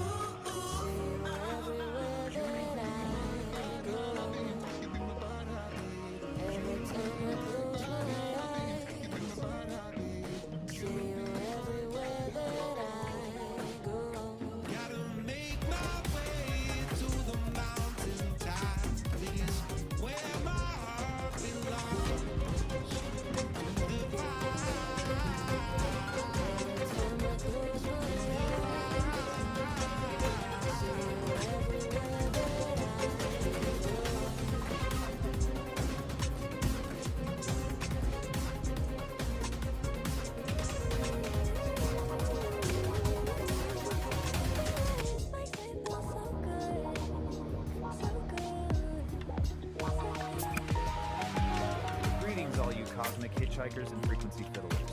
This is Narrator, coming at you live from the booth where the static never sleeps. The sky is looking like a bowl of gray alphabet soup today, and every cat with a clipboard is trying to sell you a spoon. It's a real scene, Daddy-O, but don't let the noise blow your tubes. We've got the angry astrologer on the ridge, ready to decant some obsidian truth into your ears. Dig it! The Angry Astrologer, Episode 5. High static, low signal. The false prophet The hook, the wake up. Look at the charts. The sky is currently full of static, and everybody down here is trying to sell you their personal antenna. Don't buy it. The cosmic weather. The bullshit. We're in a massive transit of performative delusion.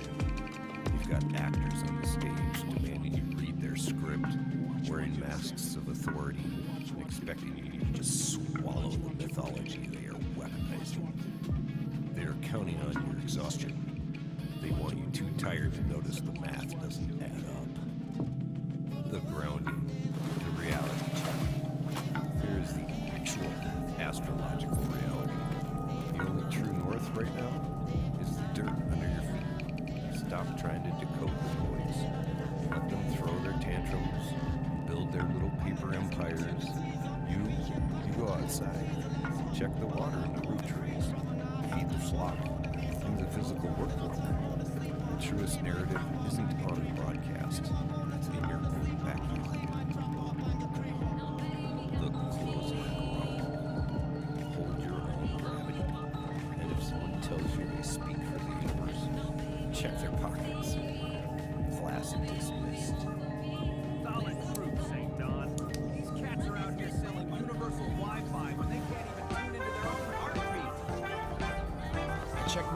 It's like you said, Daddy. Found a guitar pick, a bus token, and a whole lot of temporary stardust. Nar, my brother. That bus token will get you further than any false prophet's antenna ever could.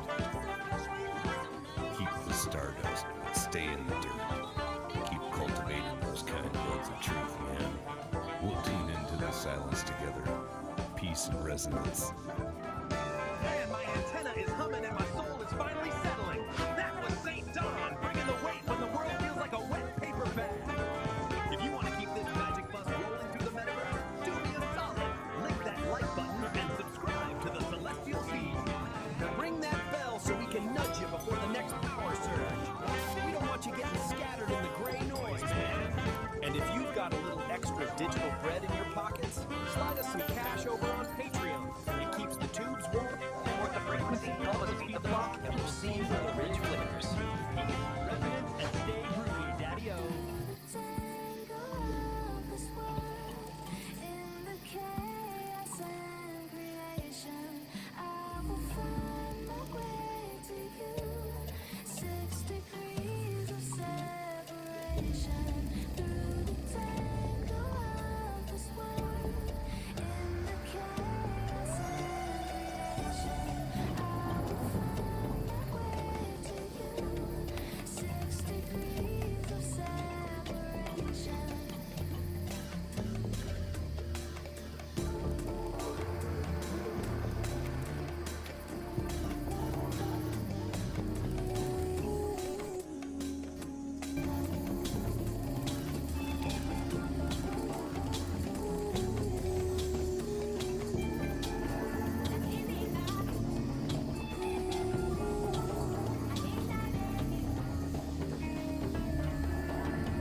私の存在 Anyway こちら一人ぼっち Everyday ずっと一人ぼっち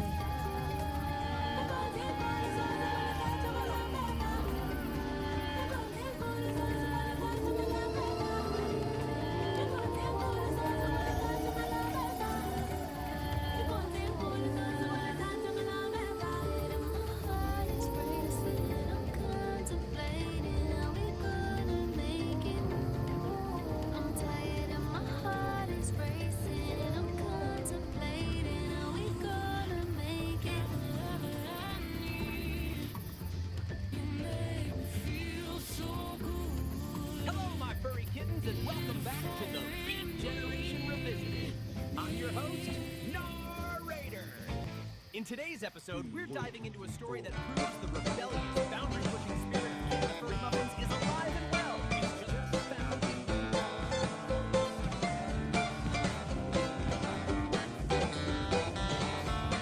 Forget smoky coffee houses and cross-country road trips. Standing by the road with the wind at my back, I thought that I never would see the day when that train came running down the track, bringing you to see me,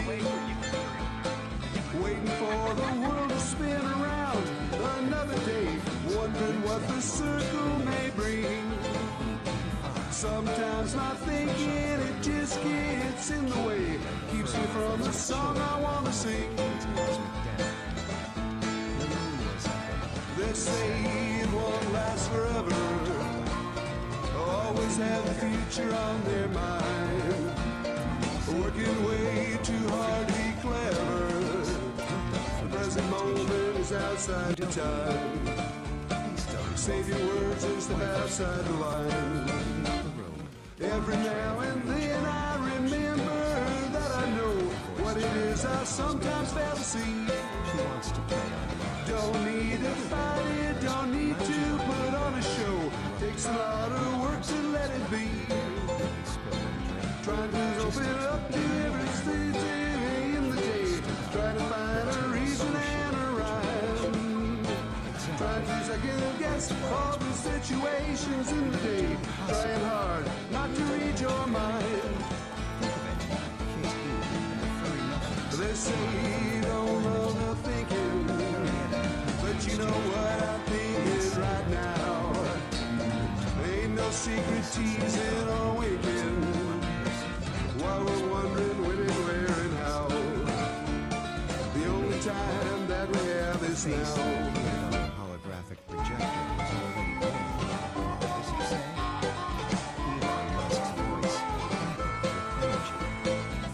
I was just sketching out some plans for a boundless Marianas amphitheater. You read my mind. Elon swiveled in his chair at SpaceX Mission Control. The stage is only half the problem. We need to get the fans there. And Mars isn't a weekend trip. He turned to his lead engineer, Tim, already sailed in an orange spacesuit. What's the status of the interplanetary transport system? The fleet is ready, sir. The passenger transport on Netscape and life support. It's a monumental challenge. A bald man made nerd t-shirts that fold. Hideous levels. Challenge accepted, said Scott. Standing by the road with the wind at my back, I thought that I never would see the day when that train came running down the track, bringing you to see me, waiting for the world to spin around another day, wondering what the circle may bring. Sometimes my thinking, it just gets in the way, keeps me from the song I want to sing. They say it won't last forever, always have the future on their mind, working way too hard to be clever. The present moment is outside of time. Save your words and step outside the line. Flowing towards the red star in the sky. On the bridge of the flagship, Kitty stood with Elon, watching Earth shrink into a blue mountain. Any last-minute jitters? Yes. Kitty grinned. Her eyes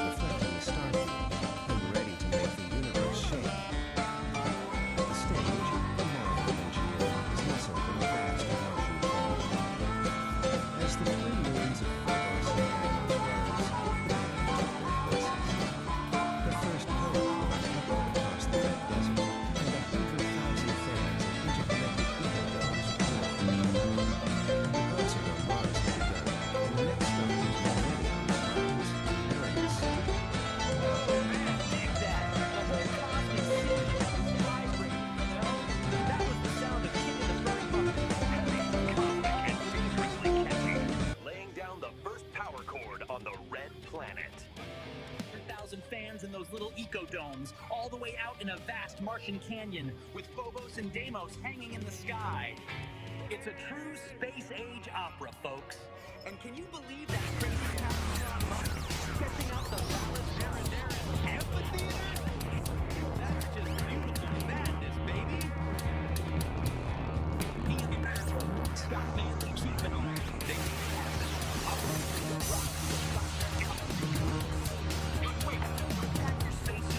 just yet, Daddy-O. The trip's not over. This was just the warm-up. A little aperitivo before the main course. Next stop, the word is on the street, is the planet that just brings jazz. The destination is Uranus. Sideways spin, cat and kittens, but for the sideways run. Deep Dawn and St. Dawn, those cosmic voyagers of the highest order. They got a gassy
Oh, it looked like you were going inside the tank.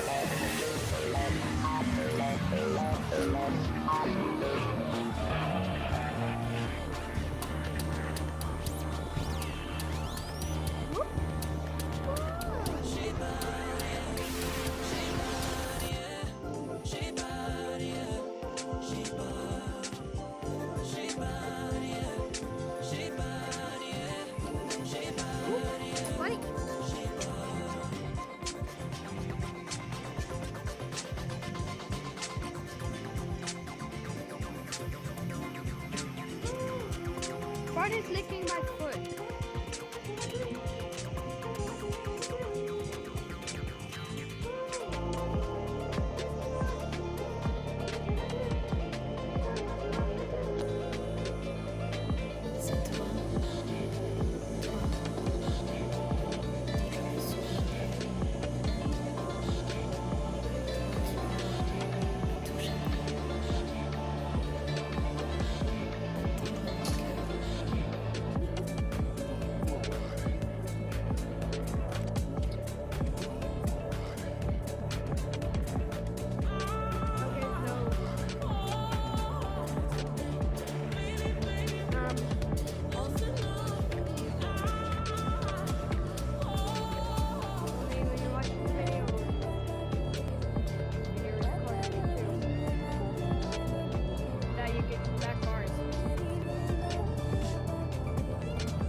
that was a fast takeoff.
The sovereign forge ignites with focused heat, a driving pulse where energy and logic meet, shaping the chaos with a resonant beat, forging a new reality, complete.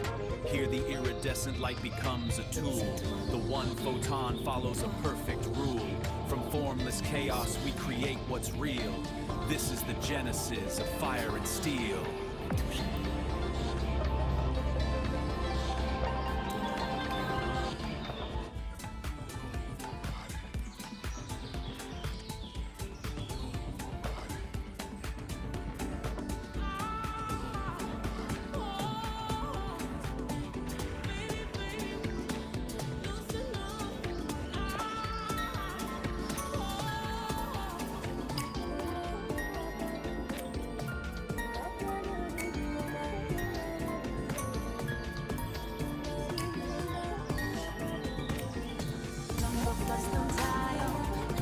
Like the olive, just my hole's the olive. I know